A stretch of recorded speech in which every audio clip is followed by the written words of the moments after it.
Buenas chicos, ¿qué tal estáis? Hago este vídeo un poquito esporádico, que he venido de trabajar, estoy ahora aquí en Bélgica, en el hotel, no sé si estáis viendo, aquí estoy instalado ya.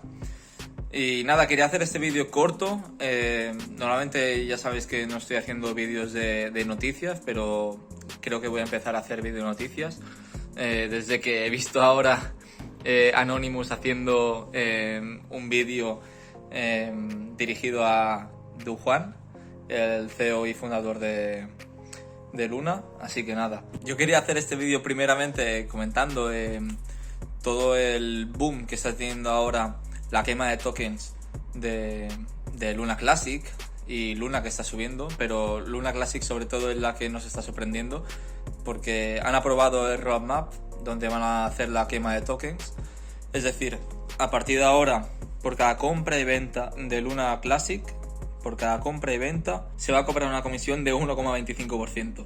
Es decir, lo que intentan hacer es eliminar ceros de los que hay detrás.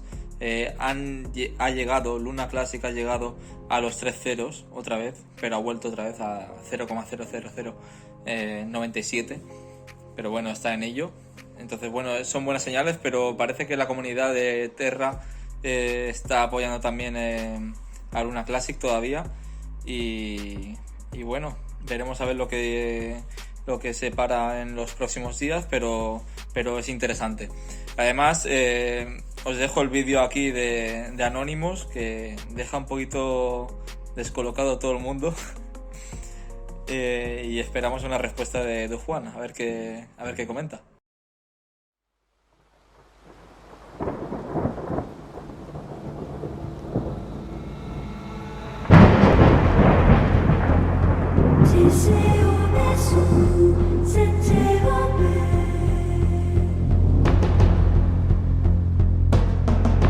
Greetings, citizens of the world. This is a message from Anonymous, for Kwon. The past several months have been bad for crypto and the economy as a whole. We were likely going to experience some pain in the crypto industry because of the macro environment regardless of what was happening internally. We were also due for another bear market this year, but the actions of Kwon, the founder of the Terra Luna ecosystem, is single-handedly responsible for scamming billions of dollars away from retail investors. Kwon made a name for himself with his arrogant tactics, trolling competitors, critics, and acting like he would never fail. In fact, he said that he found it entertaining to watch other projects fail. I wonder how many of these companies you think are entering the space just because it's hot and there's a lot of funding versus the ones that will still be here, you know, like 2 to 5 years later. 95% are going to die. Yeah. 95% are going to die. Yeah. Yeah, there's also entertainment in watching companies die too. There's entertainment. Oh man, that's so evil. At least you get to learn from it, right? On one occasion he called a journalist poor for asking him difficult questions. However, he was quickly knocked down by the markets. The louder they are, the harder they tend to fall. News has now come to light that he was cashing out over $80 million each month as Luna was successful. Kwon denied these accusations in a roundabout way, but not exactly. In a recent Twitter post, Kwon denied cashing out $2.7 billion, but that doesn't account for the $80 million each month that he was apparently taking. He claims that he lost most of his money along with everyone else in the market, and that he was also all in on Luna. The information that he was taking millions from the protocol each month comes from testimony of Terra Labs employees during interviews with the SEC. As a result, Kwon is being investigated for money laundering, in addition to the other accusations against him of malice and fraud. Sometimes people just make mistakes, and sometimes businesses fail, but there is significant evidence that Kwon had bad intentions from the start. It's a cycle of life. You begin from nothing and go back to nothing. And that's exactly where I want to be.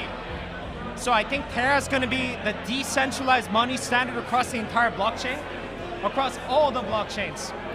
And I'm excited for Terraform Labs to contribute a significant portion of that early vision, but eventually to go back to nothing. Before launching Terra Luna, Kwon worked for another failed stablecoin called Basis Cash.